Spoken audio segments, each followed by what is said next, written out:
हमारे कायद जो भी रहबर है तो वो इस तरह के काम हुए हैं। इसके लिए हम लोग मजबूर हुए कि भाई ये बात सही तरीके से लोगों तक भी पहुंचाई जाए कि यहाँ पे आप शुरू में देखिए पहली कैटेगरी के ताल्लुक से इन लोगों ने हमने ये डिसाइड किया था कि भाई ठीक है कम से कम हम ये बात को ले लेंगे 2010 का क्राइटेरिया ले लिया जाए और उसको हम लोग उसको हुकूमत से रिक्वेस्ट करेंगे, ठीक है।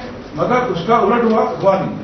दूसरे इन्होंने जो कैटेगरी 2 और 1 में हुकूमत के हिसाब से कि जो लोग 5 साल और उससे ज्यादा के तजर्बा का एक्सपीरियंस है, कैटेगरी 2 में जो लोग 4 साल और उससे कम हैं उनको कोटा दिया जाए और फिर बाद में कैटेगरी 3 में जो लोग कंटिन्यूस 3 साल से अप्लाई किया जाए कर रहे हैं उनको दिया जाए। ये सब बातें थी, मगर उसमें हमारा पहला पॉइंट ये था कि भाई अभी ये सब बातों को नहीं लेते, अगर 2010 का भी ये कर दिया जाए, स्टेटस रखा जाए तो शायद कोई परेशानी की बात नहीं है, सब लोग उसको। मगर अब जो हुकूमत करने जा रही है, पहले तो चंद लोग अफेक्टेड 172, मगर अब जब हुकूमत जो करने जा रही है उसमें मैं समझता हूँ ऑलमोस्ट सभी लोग अफेक्ट होने वाले, ऊपर से नीचे तक। और उसमें बड़े लोगों को, बड़े मतलब जो ज्यादा कोटे वाले, बड़े से बड़ा, वो ज्यादा अफेक्ट हो रहे हैं।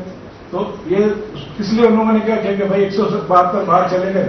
मैं यहाँ पे 172 के रिजर्वेशन की बात नहीं कर रहा हूँ, उनकी तरफ से बोल रहा हूँ, मैं एक जनरल बात कर रहा हूँ। तो भाई 172 बाहर हो गए तो चलो ये तो सेफ हो गए हम लोग उनके ताल्लुक से कि इनका तो भाई रिजन ही नहीं निकलेगा, तो क्यों नहीं 2011 की बात की जाए। तो ये खयानत हुई, बात एक तय हुई और खयानत करके उसमें दूसरी बात की गई। बल्कि हमने तो उसके ताल्लुक से लिख दिया है, मगर फिर हमने देखा कि इस तरह से बात हो रही, तो जब हमने बहुत उसमें गौर फोर्स किया कैटेगरी 1, 2, 3, तो आप इसको बहुत गौर से देखेंगे ना तो इसमें पता चलेगा कि मुश्किल से 100 या उससे कम लोग इफेक्ट होने जा रहे हैं। 100 भी नहीं होंगे, 93, 94 जिनका कोटा मोर देन 100 है। ऐसे कितना का मकसद है 95। ये सब हम लोग रिकॉर्ड गए ये बातें, आप उसको गौर से सुन लीजिए और नोट भी कर लीजिए। सिर्फ 95 अफराद जो है ना इस पे इफेक्ट हो रहे हैं। अब बचे कितने 95 के बाद, अगर पिछले साल के 564 या जितने भी रहे प्लस 172, इनको आप इतने लोगों को मिला तो इतने लोगों का फायदा होने जा रहा है। इतने लोगों का उसमें 743 टोटल में, उसको आप 172 भी कर लिया जाए तो अगर ये 95 वाला नुकसान होता है, अगर उसके मुकाबले में सामने आप देखिए कि कितने लोगों को फायदा होता है, तो क्यों नहीं ये पॉलिसी हम अपना लें। हमको जब हम तो ये बात पे भी राजी थे कि 2010 की पॉलिसी हम एग्री करते हैं, चलो स्टेटस को मिले, सबको ज्यादा मिले, मगर हो रहा है कि बड़े लोग अपने आपके इंटरेस्ट को बहुत ज्यादा मद्देनजर रख रहे हैं और बाकी लोगों का ख्याल ही नहीं हो रहा है। तब हमने सोचा कि 95 के इंटरेस्ट की बात नहीं करना, अब इंटरेस्ट की बात करना तो ओवरऑल पूरे पीटीओ की बात करना, 172 की खास तौर से नहीं बात करना। अब उसमें देखेंगे अभी कैटेगरी 1 में अगर आप देखेंगे तो 5 साल के तजुर्बे की बात की गई और 2010 को अगर मान लिया आप कट ऑफ डेट, तो उसमें पता चलता है 297 लोग हैं जो कैटेगरी में आते हैं।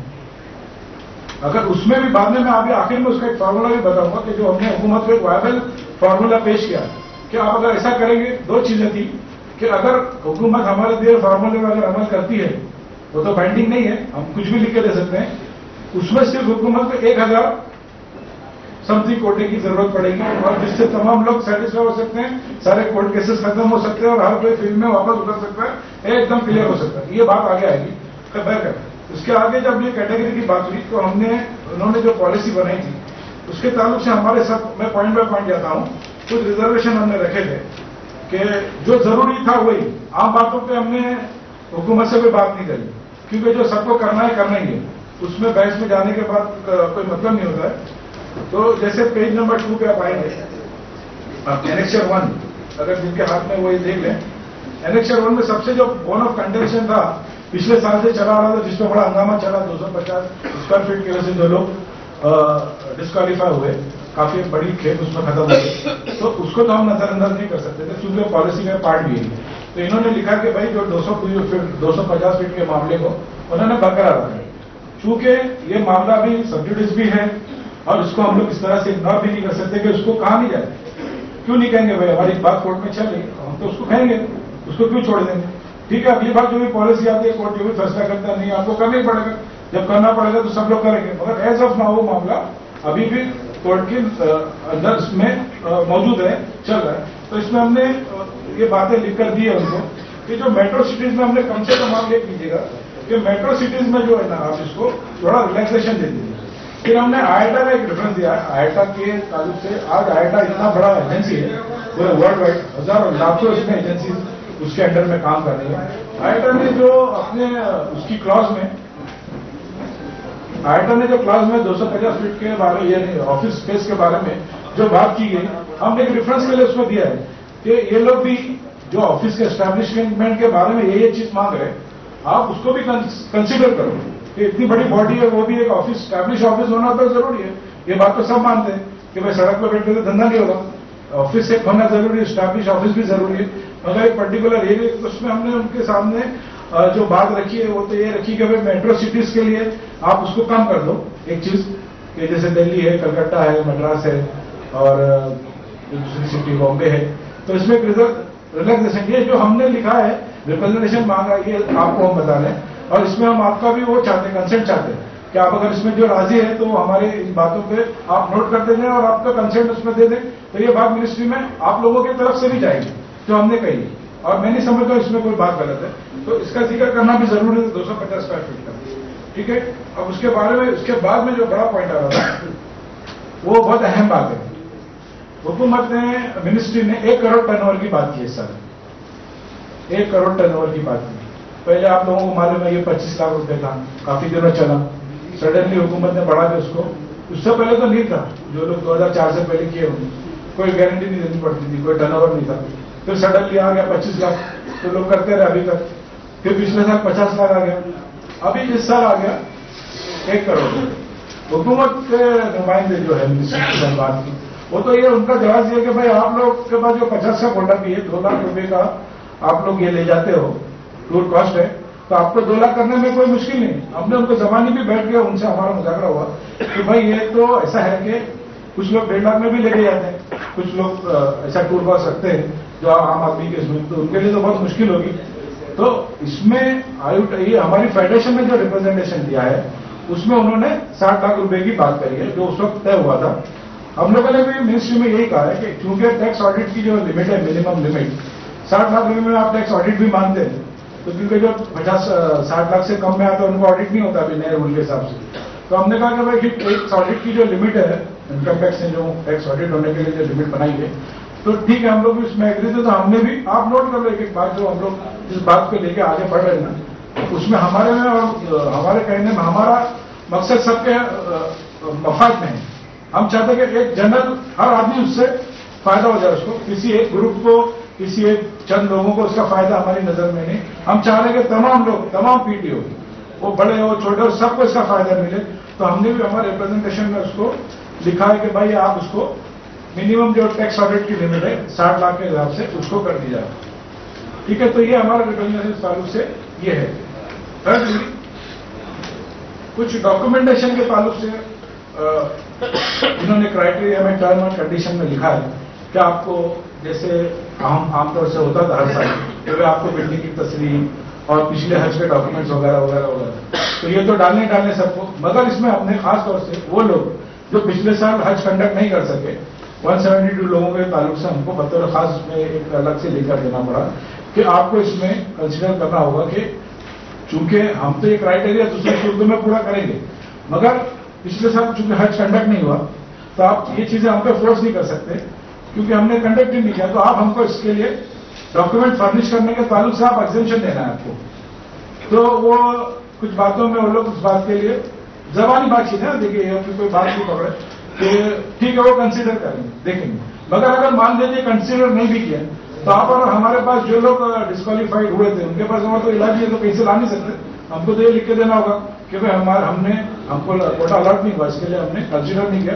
तो डॉक्यूमेंट एग्जाम्पशन के लिए हमने ये पॉइंट दिया हमको कि भाई जो लोग हज कंडक्ट नहीं कर सके पिछले साल, इसलिए रॉट मेटल फोल्डिंग की वजह से, तो उनको इस चीज से एग्जाम रखा जाए।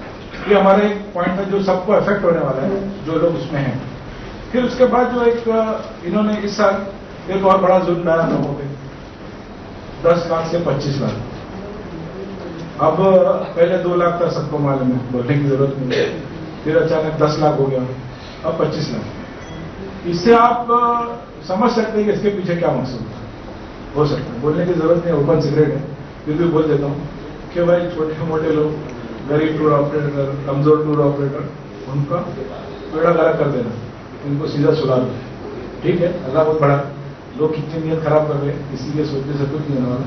मगर हमने लिखा, मिनिस्ट्री को हमने समझाया कि इससे पहले तो इस तरह से मामला था कि आप इतना रखे हुए थे, तो ये बहुत एक्सेसिव और बहुत ज्यादा यानी जस्टिफाइड नहीं है, इतना आप ज्यादा नहीं रख सकते।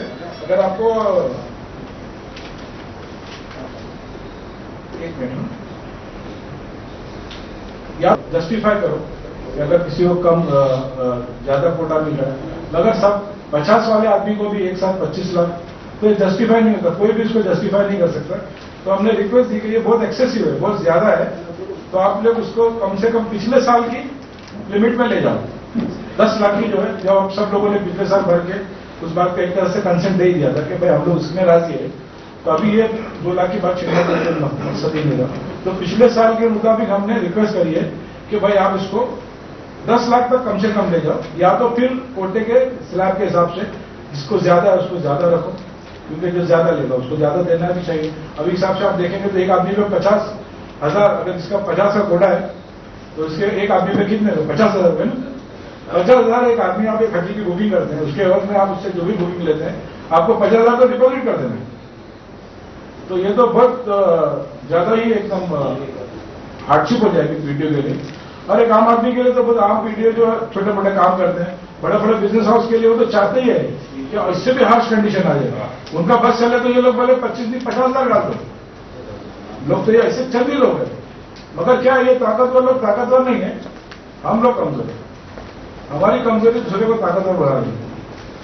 तो हम लोग को उसमें सोचना पड़ेगा कि हम क्या स्टैंड लें। अभी आगे बहुत सारे मरहले आएंगे जिसमें आपको जवाब भी तलब करना है, अपने बड़े बड़े लीडरान जो आपके व्याप पे आगे बढ़ रहे हैं, तो मगर आपके कायद होने का हक अदा नहीं हो रहा और उसमें बहुत खयानत हो रही है। तो ये हमने ये रिप्रेजेंटेशन दिया है कि भाई ये 1 करोड़ का जो मामला है, सॉरी 1 करोड़ की तो बात हो गई थी, 25 लाख वाला जो मामला था वो उसको आप ये करके 25 लाख वाले मामले को आप एक 10 लाख के लास्ट ईयर के हिसाब से कर दिया जाए। अभी ये बताने का मकसद, फिर मैं वापस दोहराऊं कि ये बताने का मकसद ये कि अगर मैं नहीं समझता कि इसमें कोई ऐसी बात है जो किसी को हमारे इसमें राजी नहीं हो, कोई नापसंद करे, है कोई बात ऐसी इसमें कि हम कोई नाजायज डिमांड करें, मैं नहीं समझता कि ऐसा कोई नाजायज डिमांड है।